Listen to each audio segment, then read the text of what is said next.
구독, 좋아요. 오늘도 박순혁 작가님의 개몽되수다 시작해보도록 하겠습니다. 안녕하세요. 네, 안녕하십니까. 저희가 지난번에 못다한 이야기도 있었죠. 예. 그래서 이번 주부터는 분량을 좀 늘려서 1시간 반에서 2시간가량 진행할 예정인데, 우선 지난번에 못다한 얘기 먼저 소개 부탁드립니다. 네, 자막은 첫 번째 준비해 주시고요. 지난주 못다한 얘기는 좀 이따 하고요. 네. 대놓고 친중매국 이제 이복현과 금감원 먼저 하고, 예. 그다음에 이제 지난주 못다한 얘기 드리겠습니다. 네, 알겠습니다. 먼저 순서가 바뀌었군요. 네. 이게 중요한 얘기라 갖고 네. 들어가겠습니다. 네. 지금 이제 그 금감원 입장은 이제 유상증자, 그러니까 금감원하고 이제 MBK 같은 이제 사모펀드들의 입장은 이제 유상증자는 주가를 떨어뜨리는 이제 그 역할을 하기 때문에 유상증자를 막아야 된다. 예, 그래서 이제 금감원 유상증자를 막겠다 이렇게 나오고 있단 말입니다. 예. 근데 이제 과연 유상증자가 주가를 떨어뜨리는지 아닌지 좀 이론적으로 우리가 좀 접근해 볼 필요가 있겠죠. 그래서 이제 이론적으로 한번 접근해 보면 이렇습니다. 주가의 결정과 유상증자에 영향해서 이제 주가라는 거는 주가 P는 EPSN 이제 그 미래의 이익의 expectation 기대값에다가 곱하기 해서 이제 PER N년도의 PER이 이제 몇 배 되느냐 하는 이제 두 숫자를 곱한 게 이제 가격으로 결정이 되고요.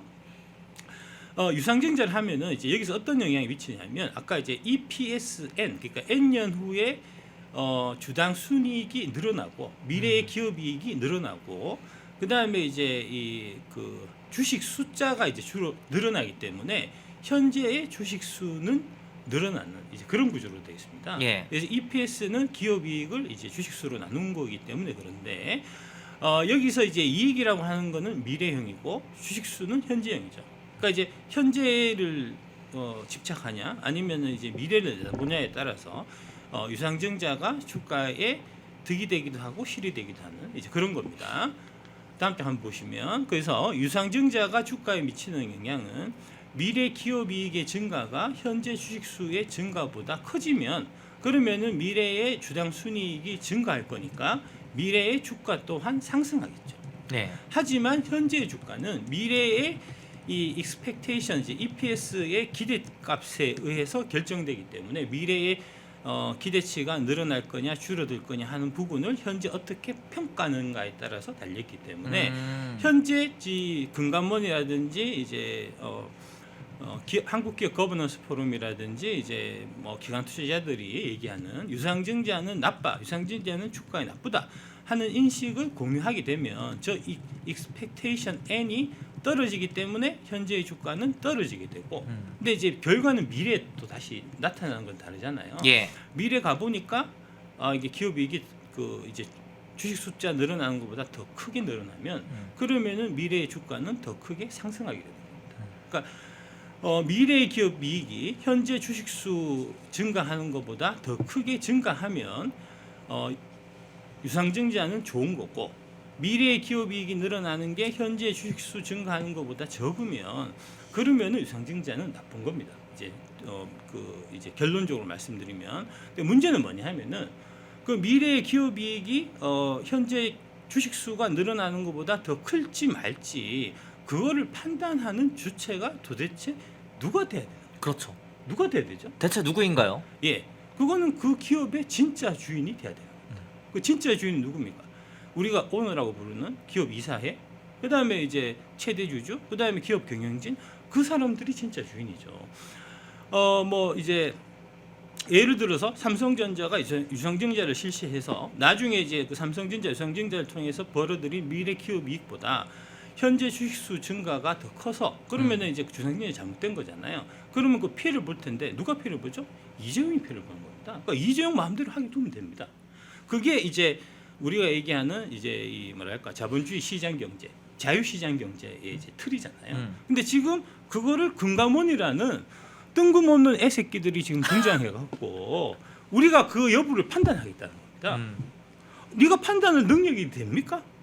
당신들이 판단할 수 있는 뭐랄까 이제 법적인 권한이 있나요? 누가 그 권한을 줬죠? 능력은 그렇다 치더라도 권한이 있습니까? 그건 없습니다. 없나요? 그건 없습니다. 월권임 되고 명백하게 월권입니다. 글자가 제대로 적혀져 있느냐를 판단하는 부분만 금감원이 하게 돼 있고 그 이상 그러니까 이게 투자를 해서 나고 해서 이제 주가에 긍정적인 영향을 미칠지 부정적인 영향을 미칠지는 아무도 모르는 거기 때문에 그냥 통과시켜 줘야 돼요. 전 세계 어느 나라도 금융감독원이 나서서 SEC가 나서 갖고 유상증자에 대해서 간섭한다는 얘기를 저는 들어본 적이 없습니다. 딱 한 나라 그런 나라가 있어요. 어디죠? 우리나라인가요? 중국입니다. 아 중국. 지금 하필 중국이에요? 이복현이가 지금 그 중국식 이제 금융관리 체제를 배워오겠다고 지금 이제 홍콩에 가서 실제로 중국 공산당 간부들을 만나고 왔다는 거 아닙니까? 네, 중국식 모델이 예. 작가님이 객관적으로 봤을 때는 그게 긍정적인 효과가 있습니까? 아니면은 없습니까? 부정적인 효과죠. 금융의 효과는 하나도 없죠. 부정적인 효과면 있는데 대체 그걸 왜 배운다는 거예요? 그렇게 하면은 이제 중국 공산당 그 이제 이 도장 찍어주는 애들의 이제 배를 불릴 수가 있는 거예요. 마찬가지로 금감원이 이제 이 여의도 룸사롱에서 접대를 많이 받고 싶다. 접대가 끝나고 난 다음에 이제 은혜 갚은 금두꺼비를 저희가 드리겠습니다. 이제 그런 금두꺼비를 많이 받고 싶다 하는 이유가 아니면 지금 저렇게 무리하게 월권을 해서 지금 이 유상증자를 자기들이 허가를 하겠다라고 나설 이유가 없는 거예요. 지금 두 번째로 또 문제가 뭐냐 하면은 이제 뭐 한투형 같은 이제 개인 투자자들 이 모임이 얘들이 이제 이 뭐랄까 이제 지식 수준이 많이 좀 떨어져 갖고 이제 막 그 한국기업 거버넌스 포럼이나 3프로나 그다음에 이제 누구야 저기 슈카나 그다음에 이제 뭐 한국 그 이 증권사들이나 뭐 다 이제 연합해서 유상증자는 나쁘다는 얘기를 막 하니까 그냥 대가리가 텅텅 비어 갖고 그냥 무비판적으로 좀 받아들여서 아니 그 한투현 이런 사람들이 이제 삼성 SDI 그 유상증자하는데 유상증자 우리는 절대 반대해서 데모를 하고 있는 실정입니다. 아니 그런 떠내기 주인들은 이 기업하고 이 기업의 이익하고는 이제 뭐 기업의 미래나 기업의 이제 운명하고는 관계가 없는 사람들이에요. 왔다가 가는 사람들이잖아요. 지난주에 투자해서 올해 5% 먹고 이제 뭐 다음 주에 10% 먹고 이제 뛰게 하려고 주식 사서 들어온 사람들이 아니 삼성전자가 3년 뒤, 4년 뒤, 5년 뒤, 10년 뒤에 잘 되고 말고 할 게 무슨 상관이 있습니까? 거기에 상관 있는 사람은 실제로 삼성전자 주식을 가장 많이 갖고 있는 이재용 회장. 그리고 그의 경영진 그리고 그 근로자들 노동자들 이런 사람들입니다. 그 사람들이 판단해서 결정하게 자율권을 줘야죠. 왜 금감원이 나서고 아니 단타나 치는 뜨내기 주인들이 거기에 이제 같이 끼어들어갖고 왈가왈부를 하고 있습니까? 이거는 진짜 나라 경제를 뿌리채 지금 망치는 그런 겁니다. 예, 정신 차려야 되고요. 다음 보시면 반대로 이제 자사주 소각은 이제 주가에 좋다는 얘기를 많이 하거든요. 넘어갈게요. 이거 좀 뭐 이거 주식 방송 아니니까 이제 넘어가도록 하겠습니다. 이제 다음 할 얘기가 많으니까. 그렇죠. 예, 그러니까 유상증자가 나쁘고 자사주 소각이 좋다는 거는 결국은 무슨 얘기냐 하면은 기업이 미래에 돈을 얼마나 벌어들여서 기업이 얼마나 성장하고 그 기업이 성장함에 따라서 대한민국 경제가 이제 성장하고 그 대한민국 경제가 성장하고 그 기업이 성장하는 그 열매를 미래에 내가 받을 이런 생각은 다 제끼고 현재 그 기업에서 이제 이 갖고 있는 자산들, 돈 이런 부분들을 이제 빼내는 그런 거에 집착하는 거예요. 미래를 포기하고 현재 다 헤쳐먹고 나중에 이제 겨울 가서 굶어 죽든지 말든지 그거는 내 알 바 아니다 하는 이제 배짱이의 생활 뭐 이런 느낌이고요. 그러니까 황금알을 낳는 거위의 배를 째는 행위라. 황금 알을 낳는 거위의 배를 가르지 마세요라는 그렇습니다. 말을 많이 하는데 예. 그러니까 유상증자는 나쁘고 자사주 소각이 좋다라고 하는 거는 황금알을 낳는 기업이라는 거는 황금알을 낳는 거이고 그 황금알을 이제 몸에서 키울 시간을 줘야 되는데 양분을 줘야 되는데 그 양분을 다 빼먹는 거잖아요. 아니 저 이게 순풍순풍 황금알 많이 나으니까 갈라갖고 우리 나눠 가지자. 누구 생각나죠? 이재명 생각나죠. 예. 한 통속이라는 겁니다. 저자들이. 황금알을 낳는 거위의 배를 째서 거위를 죽인 사례가 있습니다. 그 사례가 뭐냐? 그 사례가 바로 MBK 폭주 경영입니다. MBK 그 홈플러스가 왜 망했죠? 홈플러스를 MBK가 이제 LBO라고 그 차입 매수를 통해서 이제 인수한 다음에 그 다음에 이제 그 과다하게 부채를 일으켜 갖고 매수를 했으니까 그 빚을 갚아야 될 거 아닙니까? 빚을 갚기 위해서 그 홈플러스 중에서 장사가 잘 되는 점포만 계속 내다 팔았어요. 내다 파니까 어떻게 됩니까? 장사 잘 되는 점포는 다 내다 팔고 장사 안 되는 점포는 남아 있는데 그 장사가 잘 될 리가 있습니까? 마이너스만 나오는 거죠. 그렇죠. 거기서 적자가 누적되다가 지금 이제 이 빚이 한 3조 원 정도 지금 이 3조 원이나요? 3조 원 정도 빚을 지고 있는 상태입니다. 빚을 지고 있고 그 중에서 1조 1천억은 국민연금 몫이에요. 자기 돈도 아니네요. 예. 그 국민연금 몫 1조 1천억을 배째라 나는 모르겠다 하고 들어놓은 게 지금 MBK 사태입니다. MBK 사태 그 사모펀드가 저런 식으로 뒤에서 조종해서 계속해서 이제 유상증자는 나쁘고 자사주 소각이나 주주 환원은 좋다는 얘기를 계속 하는데 주주 환원이 좋다는 얘기 왜 하냐? 그래야지 MBK 저런 애들이 기업을 인수한 다음에 꽃감 빼먹듯이 야금야금 돈 빼먹기 좋으니까요. 금감원이 왜 저기에 그럼 동조하냐? MBK 파트너스 같은 애들하고 한통 속이고 맨날 올려서 여의도 룸빵에서 같이 술 먹고 여자 궁둥이나 만지고 하는 사이니까 그런 거 아닙니까? 집에 갈 때 이제 은혜 갚는 두꺼비 이런 것도 하나씩 받아가시고 이러니까 그런 거 아닙니까? 그 영화에서 많이 보던 그 두꺼비요? 그렇습니다. 예. 예, 두꺼비. 지금 이게 좀 문제가 되고 있는 게 지금 금감원에서 지금 MBK가 고려한 적대적 인수합병하는 데 있어가지고 지금 태클을 걸어야 되는데 오히려 권장하고 계속 밀어주고 있었어요. 제가 말씀드렸죠. 그러니까 사실 이 태클을 건다는 게 객관적인 측면에서 국가적 차원에서 봤을 때는 태클을 거는 게 우리나라한테는 더 이득인 거고 그렇습니다. 그냥 방관하는 것은 오히려 중국한테 이득인 거지. 그렇습니다. 그런 상황인 거잖아요. 그렇습니다. MBK한테 이득이고 MBK한테 이득이니까 MBK는 여의도에 자주 있으니까 자주 여의도 룸방에 가서 이제 여자 끼고 술도 마시고 엉덩이도 같이 두들기고 하니까 금감원이 MBK 편을 들어주는 거 아닙니까?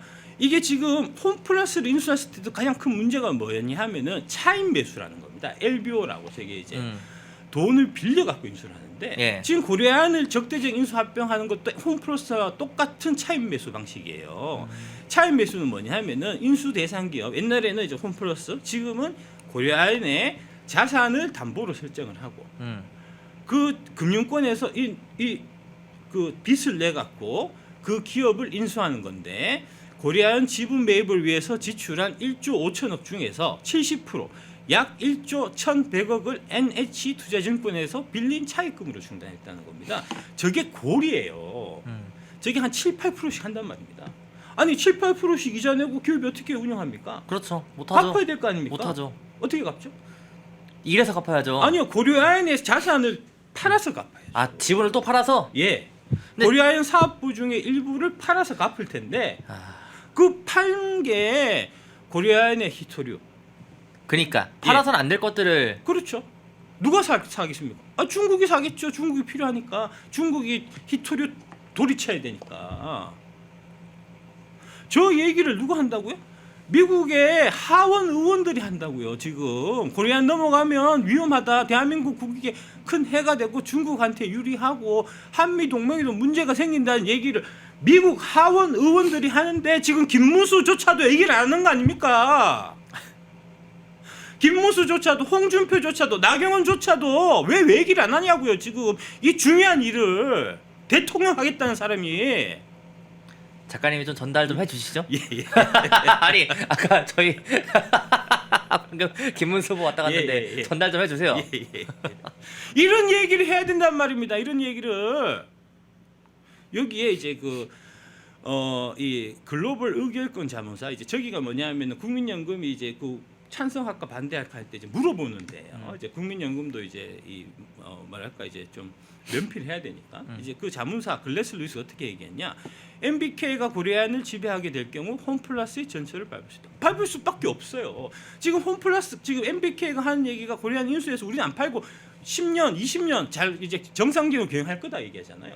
아니 빚을 저렇게 많이 져갖고 저게 고리를 7%, 8%씩 이자를 주는데 10년, 20년 어떻게 경영합니까 정상적으로? 있는 자산 팔아갖고 빨리 빚 갚아야죠. 그거 누가 사겠습니까? 눈독 들이고 있는 중국이 사겠지. 그 얘기를 미국의 하원 의원 잭런 같은 사람들이 하는데 대한민국 국회의원 중에 그 누구도 하는 사람이 없고 지금 국민의힘 대통령 후보 중에도 누구도 하는 사람이 없어요. 때려치워요. 이 따위 경선 왜 합니까?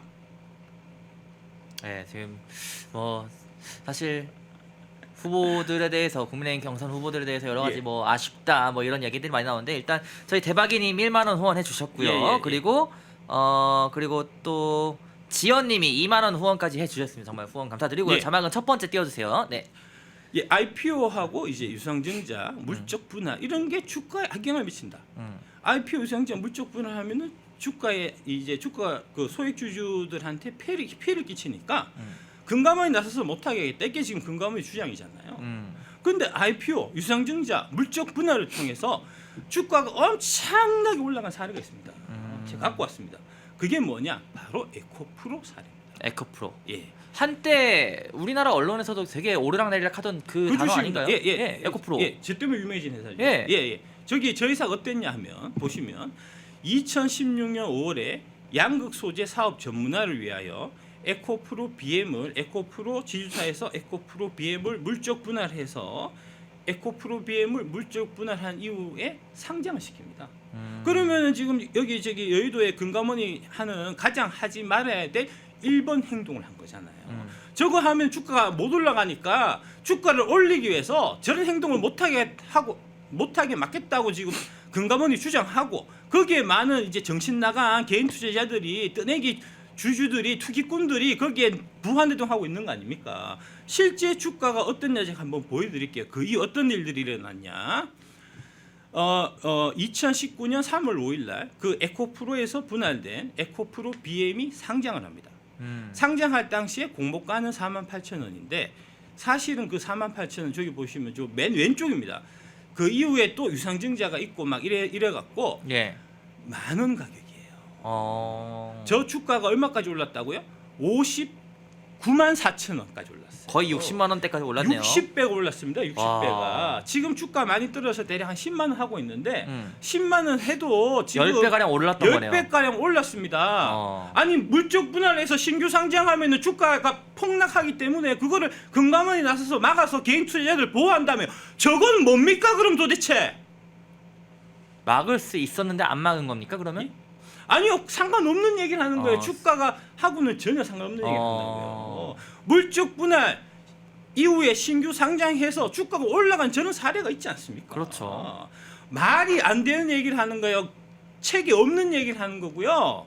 전혀 이제 과학적이지도 않고 그다음에 이제 이 막 투자 서적에도 없는 책들 얘기들을 자기들의 이익을 위해서 MBK 파트너스 같은 그 이제 매판 자본 투기 자본들의 이익을 위해서 그런 그 가짜 얘기를 만들어내고 금감원이 룸살롱 가서 이제 이게 그 여자들 엉덩이 만지면서 이제 접대 받고 집에 갈 때 금두꺼비 받으려고 지금 거기에 동조하고 있는 거라고요 지금.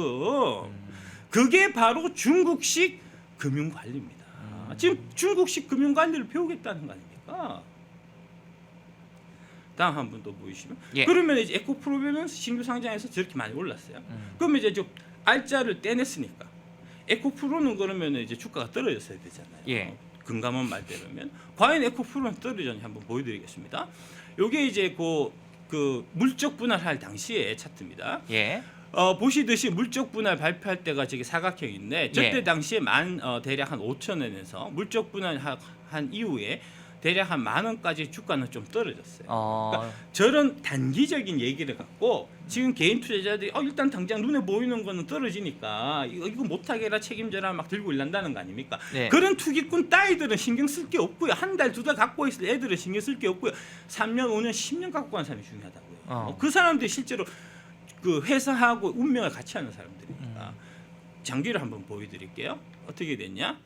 저 맨 왼쪽에 있는 저 빨간색 표시엔 보입니다. 2009년 좌측 하단에 저때 유상증자 했잖아요. 그 다음에 또 유상증자 했죠. 그 다음에 합병하고 분할했죠. 그 다음에 액분했죠. 지금 금감원이 하지 말라는 일만 다 한 거잖아요. 그런 회사였고 그 다음에 저기 동그라미 쳐놓은 부분이 있는데 저 동그라미 쳐놓은 부분이 물적 분할한 그것 때문에 보이지도 않아요. 지금 저거는 저도 안 보이는데요. 저거는 얼마인지 보이지도 않아요. 엄청나게 너무너무 많이 올라갔고 2배, 3배 오른 게 아니고요. 이게 수백 배 올라갔고 저때 가격은 얼마인지 표시도 안 된다고 주가 그래프에. 한번 좀 확대해서 보여드리면 이렇습니다. 조 때입니다. 저렇게 이제 2016년에 단기적으로는 이제 저기 그 음봉이 좀 보이면서 이제 주가가 좀 떨어지는 듯 하였으나 저게 이제 대략 한 1,200원 정도 가격이고요. 그 이후에 보시듯이 주가는 정상을 찾아갔고 대략 2020년에 이제 그때가 전기차 우리 붐이 불면서 주가가 이제 본격적으로 오른 이제 그런 거고요. 이거를 좀 장기 차트로 다시 한번 보여드리면 이렇게 됩니다. 요게 요렇게 최저치가 1,200원이었어요. 그러니까 저때 이제 물적 분할했을 때가 1,200원이었고요. 네. 제일 많이 올랐을 때가 30만 원까지 올랐거든요. 250배 올랐습니다. 현재 에코프로 주가 많이 떨어졌어요. 떨어져서 대략 한 5만 원 정도 하는데 네. 5만 원 해도 12배 올랐어요. 아니 물적 분할하면은 주가가 떨어지기 때문에 물적 분할 못하게 막아야 된다. 유상증자 하면은 주가가 떨어지니까 유상증자 못하게 막아야 된다. 막았으면 저 250배 벌 사람도 못 벌었을 거 아닙니까? 지금 저기 아까 그 에코프로벤도 뭐 수십 벌었잖아요. 그거 돈 벌 수 그렇죠. 있는 기회를 일단은 알린 거고. 뭐 60배에서 지금 떨어져서도 10배 이상 그렇죠. 된다고 했었잖아요. 그게 중요한 게 아니고 저런 형태로 해서 자금 조달을 해서 그 자금 조달을 하는 걸 갖고 에코프로비엠이 투자를 해서 대한민국 최고 세계 최고의 양극재 회사가 돼서 지금 2차 전지 산업을 리드하고 있는 정말 중요한 회사가 된 겁니다. 저거를 그때 금감원 2016년도에 이복형 같은 자가 있어갖고 막았으면 에코프로는 문 닫았겠죠. 돈이 없어갖고 에코프로비엠은 저기 설비 투자 못하고 다 문 닫았겠죠. 그러면 그 시장을 누가 먹었겠습니까? 중국이 먹었겠죠. 다음 예. 자 이제 금감원이 유상증자를 막는 이유. 궁금한 건 이거예요. 대체 예. 금감원이 유상증자를 왜 막 안 되냐? 예. 첫 번째 주가를 올리기 위하여 아닌 게 드러났습니다. 그죠? 안 막았더만 주가 250 올라간 거 제가 방금 보여드렸죠. 예. 두 번째 사모펀드 이유였습니다. 지금 롱숏에서 공매도 쳐놓은 애들이 이빠이 포지션을 갖고 있는 게 에코프로비엠 같은 2차전 주식들이란 말입니다. 주가를 떨어뜨려야 그 숏 쳐놓은 사모펀드 애들이 올라가니까 자기들이 이득을 많이 보니까 이득 많이 보면은 룸사롱 가서 이제 접대 받겠죠. 예, 골프장에서 골프 치겠죠. 네. 세 번째로 금감원의 권력과 뇌물을 위해서입니다. 유상증자의 권한을 금감원이 갖고 있으면 그 기업 입장에서는 유상증자가 통과되냐 통과되지 않냐에 따라 갖고 금양처럼 회사가 문을 닫을 수도 있고 아니면은 그 기회를 잘 활용해서 방금 에코프로나 에코프로비엠 같이 큰 회사로 커질 수도 있고 이런 거예요. 그렇죠. 회사의 생사 여탈권을 금융감독원이 지는 거잖아요. 그럼 금융감독원 직원이 이제 이제 저기 신고서 이제 통과시켜 줄지 말지 결정하는 사람은 그 기업의 생사 여탈권을 지기 때문에 어마어마한 권력이 생기는 거잖아요. 그러면 그 이제 기업들은 유상증자를 통과시키기 위해서 접대를 해야 되겠죠. 단순하게 금두껍이 작은 걸로는 안 될 겁니다. 금두껍이 큰 걸 받겠죠. 왕두꺼비를. 그게 중국이라고요. 그게 중국식 금융 모델이라고요. 그게 그 중국식 금융 모델을 받아오겠다고 공부해서 한국으로 이제 적용하겠다고 지금 이복현이 중국 갔다는 거 아닙니까? 그리고 네 번째로 CCP 중국 공산당의 경쟁 상대인 한국의 2차전지 산업, 한국의 이제 무기 산업 이런 것들을 죽이기 위해서 중국 시진핑의 이 뭐랄까 지령을 받아갖고 지금 움직이는 거다라고 생각할 수밖에 없는 게. 일단 첫 번째로 이제 주가를 올리기 위해서 막는다. 이제 최근에 이제 그 에코프로비엠이 이제 원활한 또 자금 조달을 위해 갖고 이제 코스닥에 있던 거를 코스피로 이전 상장하려고 했습니다. 막았어요. 막았으면은 그러면 주가 올라야 될 거 아닙니까? 주가 투자자 보호를 위해서 막는 거잖아요. 그렇죠. 근데 막았더만 주가는 12% 떨어졌어요. 앞뒤가 안 맞잖아요, 지금. 모순되는 거죠. 그렇죠. 금양 유상증자 막아갖고 지금 상장 폐지됐으니까 주가 올린다며 왜 상장 폐지 시키냐고. 지금 여의도에 단체로 무슨 얘기를 하냐면은 중국에 투자해야 됐다. 중국 투자에 적기다 이런 얘기를 해요. 왜 그런 얘기를 하냐? CATL하고 BRD가 홍콩에서 중국에서 지금 증자를 추진하고 있습니다. 유상증자를. CATL도 한 뭐 10조 가까이, BRD도 한 지금 7조 6천억을 증자를 추진하고 있어요. 수치가 어마어마하네요. 네. 저 증자를 잘하기 위해서는 주가 올라야 되겠죠. 예. 그 주가를 올리기 위해서 한국 투자자들 보고 가서 중국 가서 중국 주식 사라. 중국 주식 사서 올라야 저 CATL, BRD가 유상증자 잘할 거 아니냐. 지금 그런 상황이랍니다. 이라는 겁니다. 그거를 지금 누가 유도한다고요? 금감원하고 친중매국 여의도 세력들이 다 같이 우시우시 하고 있다고요 지금. 그 반대편에 K 배터리는 지금 유상증자가 안 되니까 저기 보시듯이 자금 확보 총력전이 나옵니다. 아니 중국은 자금을 팍팍 밀어주고 공산당이 팍팍 밀어주고 중국의 금감원은 팍팍 밀어주고 한국의 금감원은 2차 산업 그 기업들 이제 이 자금 조달하는 거 막 막고 이러면 경쟁에서 누가 이깁니까? 사실 승자가 이미 그렇습니다. 뻔히 정해져 있다고 해도 과언이 아니네요. 그러면 이게 산업 대 산업으로 붙으면 대한민국 배터리 산업이 중국 배터리 산업에 절대 지지 않아요. 만약 진다면 이복현 때문에 지는 겁니다. 이복현 있는 금감원 때문에 지는 거고요. 한국 거래소 때문에 지는 거고요. 그 다음에 거기에 부안해동하는 한투현 정의정 대표 같은 정신 나간 인간들 때문에 지는 거라고요. 정신 차려야 됩니다. 대한민국이 먼저고 나라가 먼저고 그 다음에 그 나라를 이끌어가는 미래 성장 산업이 먼저고 그 다음에 네 돈 그 푼돈 버는 거는 아주 사소한 일이라고. 정신 차리라고. 나라가 있어야 재산이 있는 거지. 나라 중국 다 넘어가는데 재산이 무슨 소용이냐고. 그런 얘기고요. 예, 오늘 모처럼 되게 연이어 이 샤우팅 예. 연달하시는 것 같아요. 그만큼 내용이 심각하다라는 심각한 것을 거죠. 강조를 해주신 것 같습니다. 그럼요. 예, 네. 한번 보시면 아니 그 저기 그 상법 그 저기 통과되면은 상법 저기 뭐야 그 저기 거부권 행사하면은 상법 개정안. 예, 상법 개정 거부권 행사하면은 이제 직을 내려놓겠다 했잖아요. 아 좀 내려놔라. 좀 많이 했으면 좀 지켜라. 기한 어디 뭐지 그 언제까지라 했죠? 6월? 6월 10일인가 그랬어요. 6월 10일? 예. 기네요. 예. 대선 끝나고도 잠깐 남아있겠네요. 아니 그만둔다고 했으면 그만둬야 될 거 아니야. 남아있는 중천금 아니야. 아 계속 싸돌아다닐 거면 자르고 싸돌아다녀. 상법직 건다던 이복현 원장이 지금 뭐하냐? 홍콩 출장 갑니다. 홍콩 출장 가서 뭐하냐? 글로벌 IB 만나갖고 상법을 개정해야 된다. 이 얘기 또 하고 돌아다니고. 하여튼 뭐 좀 문제가 많고요. 다음 한번 보시면 이거 한국경제 조이론 칼럼입니다. 무한투자의 시대 한국 자본... 이거는 좀 확대를 해볼까요? 예, 어떻게 할까요? 예. 확대를 좀 해주세요. 네. 예, 한국 자본시장은 준비되어 있나? 이거 너무 좋은 칼럼이라서 제가 잠깐 소개를 해드리겠습니다. 네, 누구 칼럼이죠? 예, 조일훈 칼럼입니다. 조일훈. 예, 네. 기업 생로병사에서 사모펀드는 일종의 막장이다. 예, 기업 생존과 유지의 목숨을 건 무한 책임 사원이 없기 때문이다. 법정 관리로 파탄한 홈플러스의 대주주 MBK는 끝내 증자를 하지 않았다. 홈플러스의 법적 주인이었으되 주인 의식은 잘 볼 수 없다. 그러니까 홈플러스가 유상증자를 자체적으로 했으면 그 김병주가 자기가 한 13조 14조 되는 돈 중에서 그 중에 한 3조를 유상증자로 MBK 그 홈플러스에 넣었으면 그러면은 국민연금이 1조 1,000억을 날릴 일도 없고 그다음에 이제 선량한 그 금융기관들이 2조 3조씩 뗄 일도 없고 그다음에 이제 그 홈플러스에서 지금 이제 조그맣게 사업하시고 계시는 영세 상인들 소상공인들이 이제 점포에서 쫓겨날 일도 없고 그다음에 그 홈플러스를 이제 내 생활의 터전으로 삼고 열심히 일하고 계시는 홈플러스 근로자들이 나의 미래에 대한 불안에 떨면서 하루하루 이제 걱정에 이제 그 긴 한숨을 쉴 필요도 없는데 유상증자 자체를 안 하니까 그러니까 저런 일이 생기는 게 아니냐. 유상증자가 좋은 겁니까 나쁜 겁니까? 유상증자는 좋은 거예요. 어쩌면 당연한 일이다. 사모펀드의 최우선적 목표는 투자금의 안전한 회수다. 남의 돈을 굴리는 펀드 성격상 유한 책임 사원에 머물 수밖에 없다.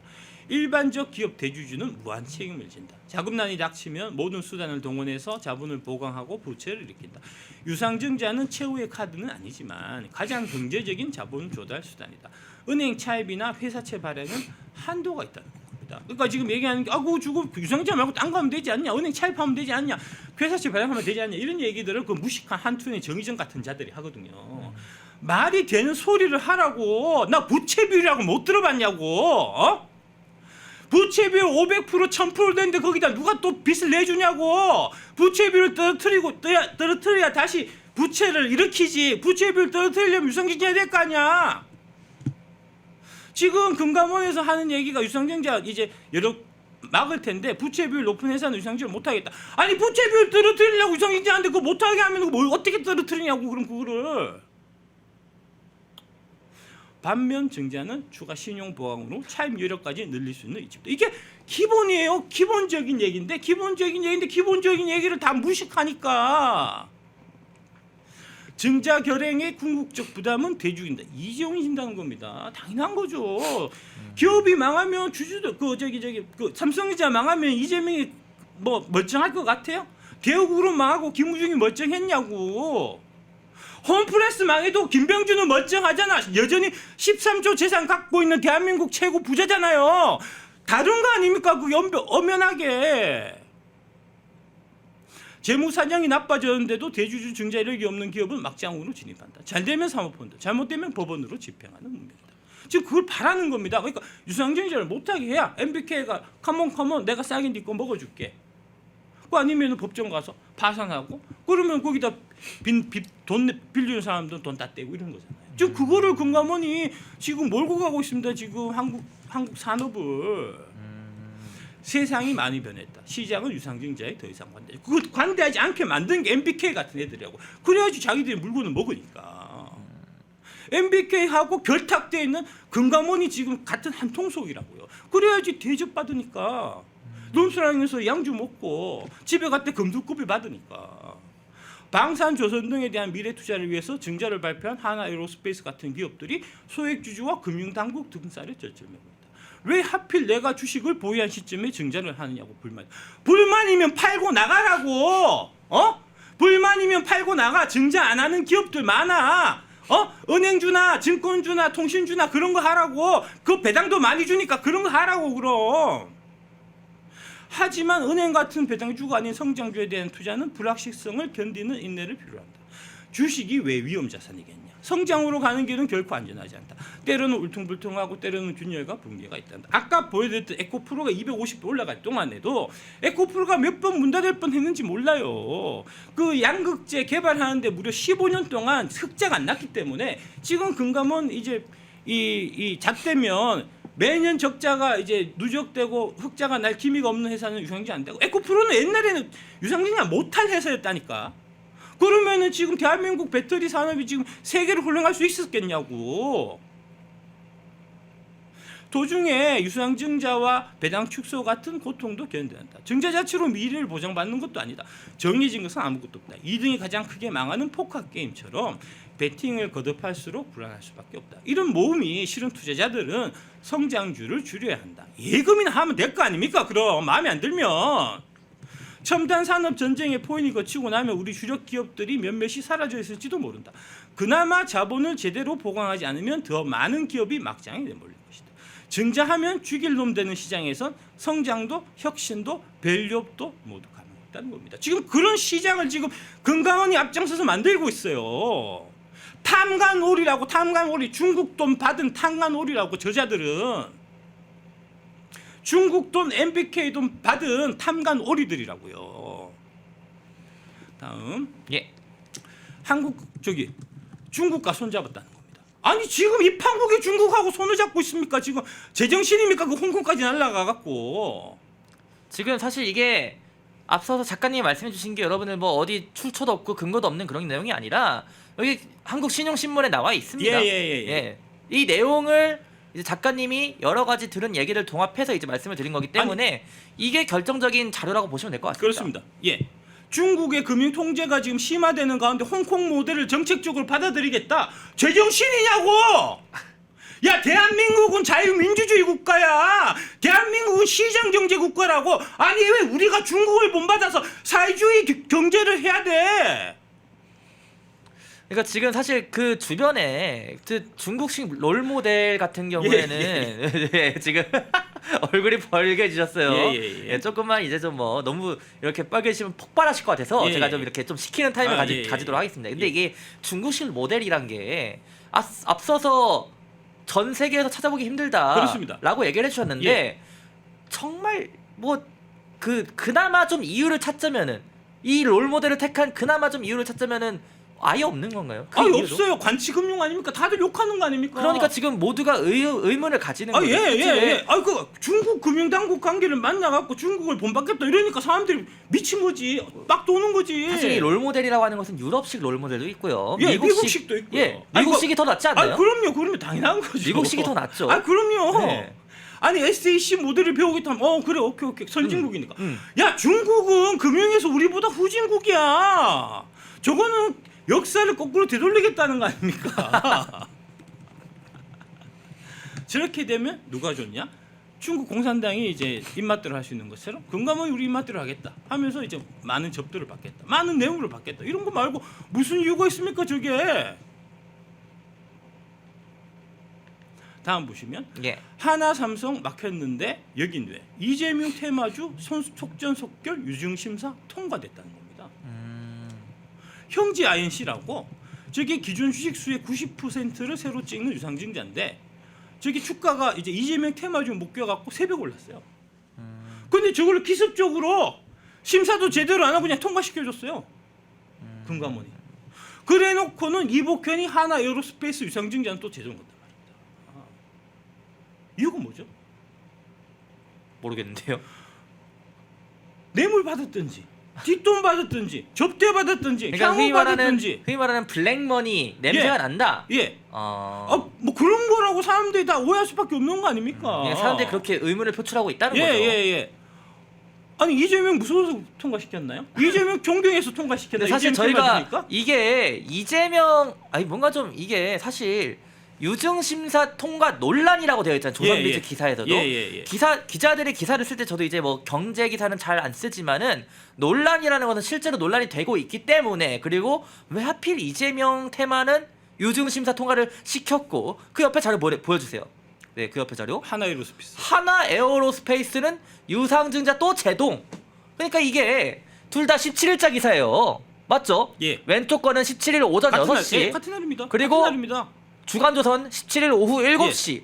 이게 조선에 있는 기자들도 왜 이럴까 하면서 의문을 표출하고 있다는 겁니다. 그렇습니다. 네. 예. 이거 뭐냐 물어보니까 저기 그 형제 INC는 증권 신고서를 잘 썼대요. 마음에 들게 썼대요.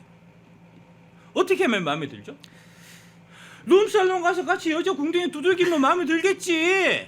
그 내용은 중국이 이제 그런 거 아니냐고. 중국이 내용은 중국식 모델을 배우겠다니까 그 얘기가 그 얘기 아니야. 아무리 저희가 유튜브지만은 그런 얘기는 좀 좀 이제 너무 한 번만 해서 한 번만 족합니다. 한 번만. 알겠습니다. 한 번만 족합니다.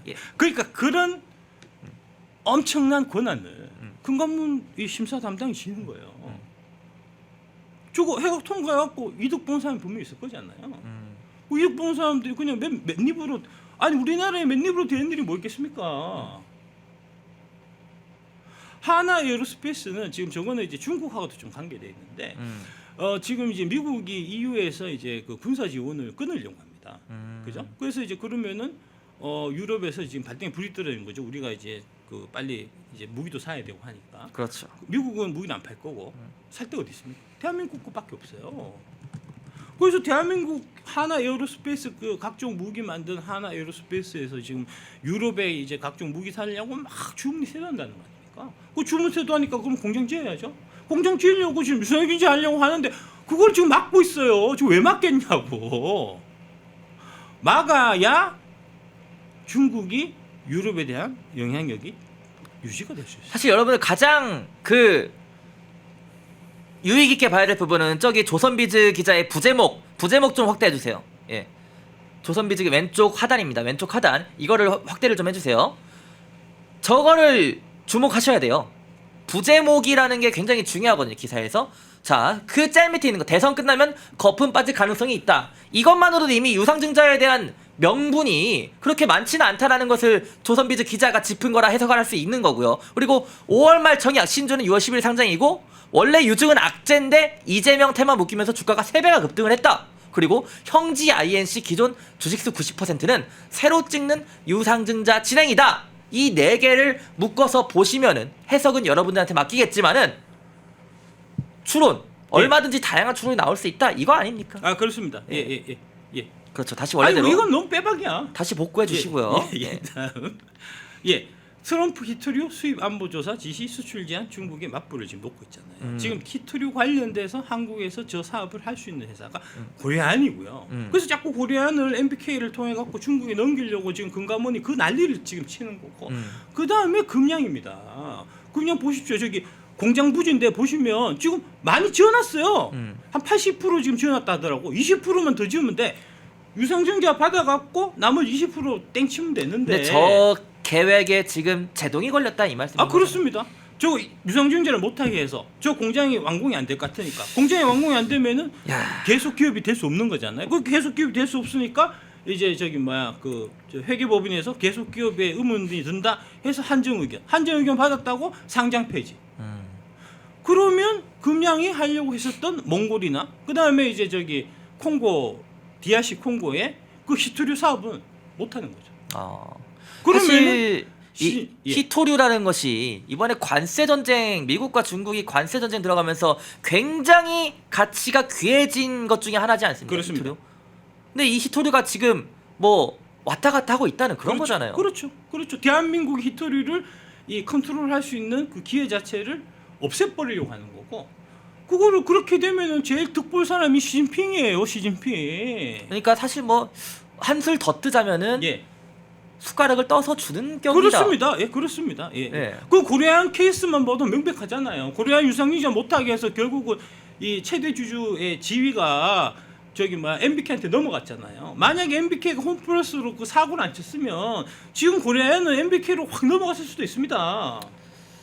고려 아연에 대해서는 지금 뭐 아직 끝나지 않았습니다. 더욱더 앞으로도 장기적으로 관심을 가져야 되는 거예요. 아니 그 대선 후보가 이런 얘기를 해야 된다고? 이제 아마 본격적으로 다음 달쯤 되면은 사실 이 얘기를 좀 다뤘으면 좋겠어요. 고려 아연 사태에 대해서. 그렇습니다. 다음. CCP 프로파간다를 전달하는 연합뉴스 경제TV. 금양 상폐 위기 뒤에는 누가 있을까 하는 거죠. 제가 이런 얘기를 막 하고 다니니까 여기 이제 특히 이제 그 패널 마이크 나와서 이제 이게 폐부를 찌르는 이제 날카로운. 근데 저 썸네일 작가님이 들어가 있는 썸네일 있잖아요. 작가님이 출연하신 거예요? 아니요. 근데 왜 작가님을 저기 쓴 갖다 거예요? 썼어요. 왜 무슨 얘기를 하던가요, 저걸로? 그러니까 이제 메시지를 공격하기 어려우면 메신저를 공격하라 하는 작가님을 공격한 건가요, 그러면? 그렇죠. 공격한 내용은 뭔가요? 금양이 상폐 위기에 몰렸는데 나 때문이다. 작가님 때문이에요? 아니요. 내 때문 아니죠. 금감원 때문이죠. 금감원이 유상증자 못하게 해서 한 거잖아요. 아니, 작가님이 그 정도의 파워가 있습니까? 아니요, 없습니다. 근데 썸네일에 대놓고 작가님을. 그러니까 나를 저격하려고 금감원이 계속 내가 괴롭히니까 이복해 듣고 깜짝깜짝 놀란다는 거 아닙니까? 그래서 이제 연합뉴스 이제 TV 시켜갖고 제가 자꾸 이제 요새 이제 그 얘기 많이 혐중정서 이런 거 반중정서를 제가 이제 많이 일으키고 반중 친미가 나라의 살 길이다 이런 얘기 자꾸 하니까 제가 이제 입을 못 놀리게 막아야 되지 않냐 해서 이제 금양이 상폐되는 거다 네 때문이니까 네가 책임져라. 근데 책임을 사실 책임져야 될 사람들은 뭔가를 해야 책임을 질 게 있고 없고 그런 건데 뭔가를 하셨습니까? 아니 제가 금양 아예 끝난 지가 니들이 나가라 그래갖고 내가 쫓겨난 게 지금 2년이 지났다고. 2년이 내가 왜 나왔냐면 누가 보면은 썸네일 보면은 작가님이 흑막이야. 왜 저러냐? 지금 제가 이제 저번에 말씀드렸지만 연합뉴스가 친중 매국이 가장 강렬하다. 시진핑의 이제 이 친중 매국의 프로파간다를 가장 열심히 알리는데 대가 연합뉴스 경제TV 뭐 이런 데다 하는 말씀드렸잖아요. 그러니까 이제 그거를 자기들이 반박할 수는 없으니까 그 말한 박순혁이라는 자는 이제 마침 금양에도 있었겠다. 주식 사기꾼이다. 주식 사기꾼이니까 그런 말 들을 필요 없다 하는 식으로 몰고 가려고 저런다. 저희 팬에 나와서는 단 한 번도 주식 관련해서 뭐 이거 사라 한마디도 하신 적 없잖아요. 없습니다. 앞으로도 안 하실 거고. 없었습니다. 앞으로도 안 하실 거고. 금양은 배터리아시 8대 종묘라고 유명한데 그 8대 종묘에도 금양 없어. 내가 입을 안 넣었다고. 니들 이런 식으로 나올까 봐. 확시. 이런 식으로 나올까봐 안 넣었는데도 이런 식으로 나왔잖아요. 나는 금양 주식 한 주도 사본 적이 없어. 내가 처음에 금양 IR 맡았을 때 4,000원이었는데 그때 4,000원에 1억만 샀으면 그게 보자 20만 원 갔으니까 얼마야? 4천에서 20만 원이면 얼마죠? 4천에서 20만 원이면은 50배 아니에요? 예. 그럼 내가 50억 벌었다고 그거 벌 수 있는 거 내가 일부러 안 벌었다고. 50억이면은 강남에 건물 5채입니다. 아 그러니까요. 야 내가 강남 아파트 한 채를 그냥 날렸다고 내가. 무슨 소리 하는 거야 진짜. 하여튼 뭐 그렇고요. 저기가 왜 저러냐는 게 중요한 거죠. 왜 의도가 무엇일까? 목적이 뭘까? 시진핑의 프로파간다를 열심히 알리는 채널이기 때문에. 아 그리고 또 저기 우측에 두 번째 예. 우측 상단 찐링. 예. 아니 그 중국 투자 전문가가 우리나라 방송에 나와요? 중국인이. 중국인이 우리나라 방송에 나와서 경제에 대한 얘기를 한다고요? 아니 잠시만요.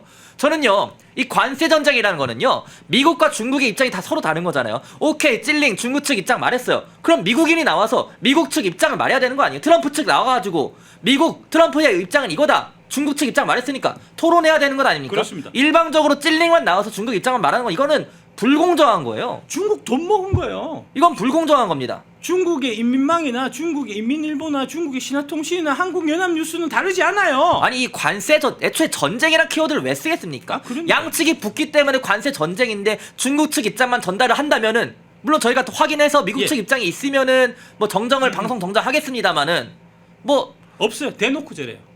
아니 저기가 연합뉴스 경제TV에 주로 출연했던 사람이 3프로TV에서 키운 그 이제 중국 공산당 안유화 교수. 그 사람이 저기도 잘 출연했어요. 그러니까 트럼프 측을 내보내서 토론을 붙게 하던가. 예? 연합뉴스 공중파 아닙니까? 예, 그러니까요. 아 연합뉴스는 국가 세금 지원받는 데요. 종편 방송이잖아요. 종편 방송. 대한민국 세금을 지원받아갖고 세금으로 중국 찬양하는 방송을 하고 있다고 지금. 그러니까 이게 중국 찬양하는 방송 하지 마라. 누구 왜 그따구로 하냐 하니까 내 얼굴을 저렇게 박아갖고 작가님 심지어 마치 작가님 범죄자처럼. 작가님 출연한 영상도 아닌데 썸네일은 작가님 얼굴 박아놓고. 예. 어? 저기에 무슨 얘기를 했냐? 관세 전쟁 중국의 절제된 반경. 화물 무역 카드만 꺼냈어. 더 큰 카드가 있다. 중국 이긴다. 이런 얘기를 한 거고요. 그리고 이게 사실 저는 이거 보면서 어떤 생각이 났냐면은 지난번 미국 대선 때 다들 뭐 공중파뿐만 아니라 종편 방송도 해리스가 이길 거다. 해리스가 예. 우위다. 그러니까. 썸네일로 다 장난질 했잖아요. 연합뉴스가 해리스 또 가장 강력하게 밀었던 예, 데야. 해리스가 이길 거다 했는데 꽈보니까 어떻게 됐죠? 트럼프가 압승. 압승. 공화당 압승. 지금 이것도 똑같아요. 나중에 관세 전쟁에서 미국이 이기잖아요. 이 썸네일들 흑역사가 될 겁니다. 아 그렇습니다. 예, 제가 잘 모으고 있습니다. 간직하고 있으니까. 예. 그 왼쪽 아래쪽에 보시면 뭐라고 돼 있냐면은 미국의 제조 부활 시나리오 지금까지 전략은 다 틀렸다. 동일한 거잖아요. 제 이호석이라는 제도 3프로 TV 하에 자주 막 출연하는 그런 애였고요. 예, 전형적인 이제 좌파 정치 유튜버 하는 애. 저런 애들 좌파 경제 유튜버 하는 애 출연해서 저런 얘기 시키는 거예요. 그러니까 트럼프가 지금 관세해가지고 막 제조업 부활하려고 하는 거 지금까지 전략은 다 틀렸으니까 지금도 다 틀릴 거니까 우리는 시진핑에 줄을 대자 이런 얘기고요. 그 다음에 오른쪽 하단 보시면 한중 배터리 전쟁 전면전 최후의 승자는 하면서 지금 각수종 박사라는 자하고 그 다음에 포스코 경영연구원 이주환 연구위원이라는 자가 이제 만나갖고 이제 대담하는데 무슨 얘기를 하냐. 결국 중국이 이길 거다. 중국의 CATL의 기술이 한국의 기술력보다 더 우수하다. 이런 얘기를 포스코 경영연구원의 이주환 연구원이 나와서 얘기하니 사람들이 들으면 포스코 경영연구원 박사면 그 말이 맞겠네. 포스코 경영연구원에서도 포스코 그룹에서도 중국 CATL의 배터리 기술이 한국의 배터리 기술보다 더 우수하다고 판단하는 거겠네라고 생각할 거 아닙니까? 아니에요. 그렇지 않다니까. 저 사람은 저 포스코 경영연구원 있는 저 이주환이라는 자는 반도체 전문가예요. 반도체 전문가예요? 예. 배터리 전문가 아니고? 아니요. 반도체를 박사 받은 자예요. 반도체랑 배터리는 다른 거잖아요. 다른 거죠.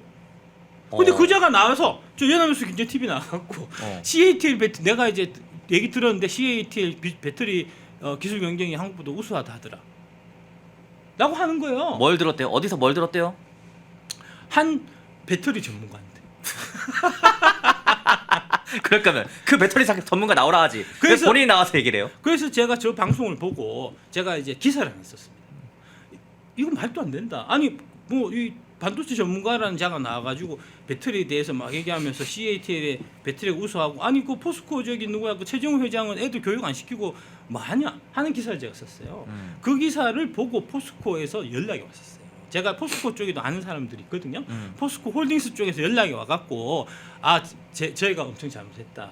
이주환이가 그렇게 싸돌아다니는지 우리가 몰랐다.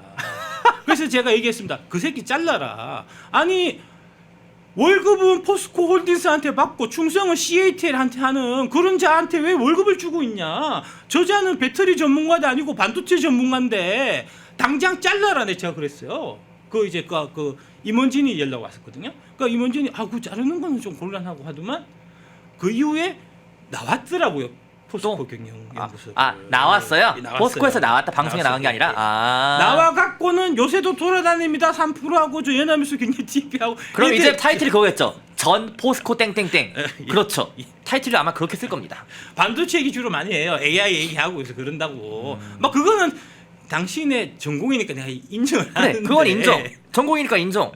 근데 배터리 전문가한테 얘기 들었습니다 하면서 방송에서 말할 거면은 예. 그 배터리 전문가 나오면 되지 본인이 왜 나와서 그 얘기를 해요? 그러니까요. 그래 갑자기 그 얘기를 해. 왜 하겠습니까?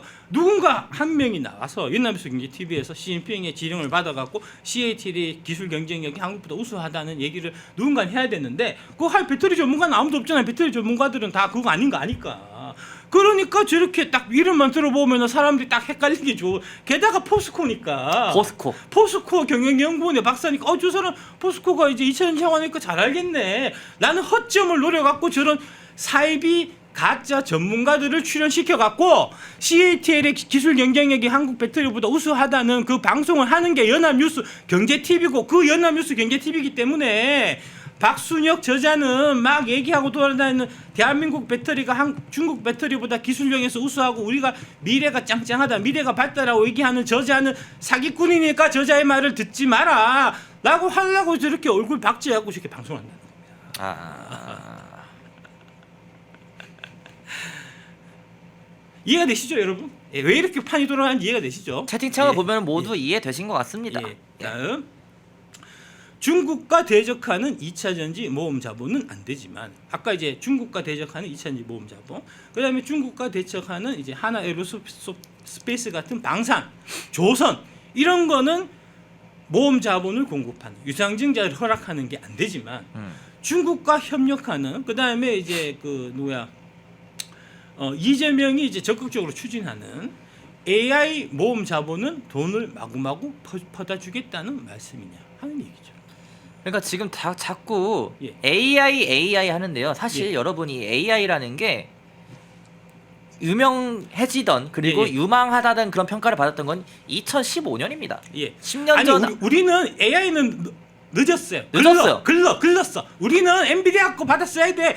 필요사 같은 저런 허접 쓰레기 조금 모르겠습니다만 필요사 같은 애들이 지금 해갖고 지금 그 돈 받아갖고 막 이 연구 투자해갖고 언제 엔비디아 쫓아가냐고 언제 구글 쫓아가고 언제 그 테슬라를 쫓아가겠냐고. 그 10년 전에 여러분들 정말 충격적이었던 알파고 다들 기억하실 겁니다. 이세돌 선수와 이세돌 기사와 이제 바둑을 뒀었던 알파고.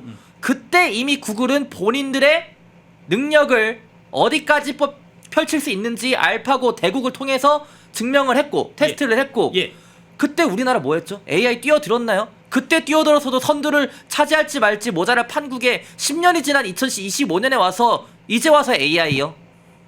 저건 AI 펀드를 만들어 갖고 돈을 빼먹겠다는 이유밖에 없습니다. 지금 아까 여기 왼쪽 그 보시면 이복현이 뭐라고 그러냐면 이제 증권사 그 대표들을 물러갖고 증권사가 모업자본 공급 통한 혁신 성장을 이끌어요. 그 유상증자 하라는 얘기잖아요. 아니 금융은 다 막아놓고 삼성엑스에도 막으려고 하다가 내가 여기서 방송하는 거 보고 가득 해갖고 풀어줬고 하나 에어로스페이스 지금 막고 있잖아. 2차 전지는 다 때려 맞고는 이재명이 이제 AI 그 국민 펀드 만든다. 100조 구매 만들어 갖고 내가 좀 그 중에서 한 10조만 좀 빼돌릴게 하니까 갑자기 저 얘기를 해요. 모험 자본 공급 통한 혁신 성장 있구려. 그리고 지금 얼마 안 지나서 이재명이 필요사 AI를 찾아갖고 100조를 투자한다 공약하고 이런다고 지금. 100조가 누구 집 멍멍이 이름입니까? 그러니까 이복현이라는 자가 금감원이라는 자가 한국에서 KAI는 된다. K 배터리는 안 된다. 이렇게 판단한다는 거 아닙니까? 결정하고 따라오라는 거잖아요. 그 결정하고 따라오는 그 체제가 뭐죠? 그게 중국식 금융감독 체제 아닙니까? 그거 지금 배우겠다는 거잖아요. 그리고 투자 좋아요. 우리나라 이제라도 AI 뒤늦게라도 따라가자 좋습니다. 근데 100조가 누구 멍멍이 집 이름이 멍멍이 이름도 아니고 100조 왜 돈을 백조 이렇게 조 단위를 함부로 쓸 수 있는 게 아니잖아요. 아니 국민 세금 해갖고 펀드 만들지 말고, 아니 국민 세금 해갖고 펀드 만들어서 금양 갖다 줘요. 그러면 배터리 공장 만들게. 아니 금양은 국민 돈 모아서 달라는 것도 아니잖아. 줄들이 각출해갖고 유성경제 하겠다는 거잖아. 그거는 왜 막고? 저거는 뭔데? 필요해서 내 처음 들어봤구만. 아니, 뭐 그래도 이제 그 유명한 기업일 수도 있죠. 근데 뭐 그 이제 유망하고 안 하고를 왜 이재명, 이복현이가 판단하냐고. 야, 네가 뭐 되냐? 네, 우상원 나는 옛날에 벤처 투자팀에 있었어. 내가 벤처 투자 수십 년 한 사람이야. 판단해도 내가 너보다 100배, 1000배 잘해. 예, 자 우상원님이 1만 원 후원 감사합니다. 작가님이랑 국힘 후보들 모아서 대담 한번 합시다라고 하셨는데 작가님이랑 국힘 후보들 대담하면은 욕 나올 것 같아요. 작가님 입에서. 아닙니다. 좀 안 하시나요? 때와 장소를 가립니다. 아 진짜요? 예, 그럼요. 예, 알겠습니다. 네. 예. 모두가 숨죽이고 침묵하던 시절 프렌드마이크는 앞장서 자유, 진실, 시장을 외쳤습니다. 자유 우파 정권이 힘들게 다시 들어선 이후에도 대한민국을 위협하는 세력과의 싸움은 여전히 계속되고 있습니다. 2025년도에도 프렌드마이크는 흔들림 없이 달려갑니다. 자유민주주의 수호의 선봉이 되겠습니다. 2025년 프렌드마이크와 함께 주십시오.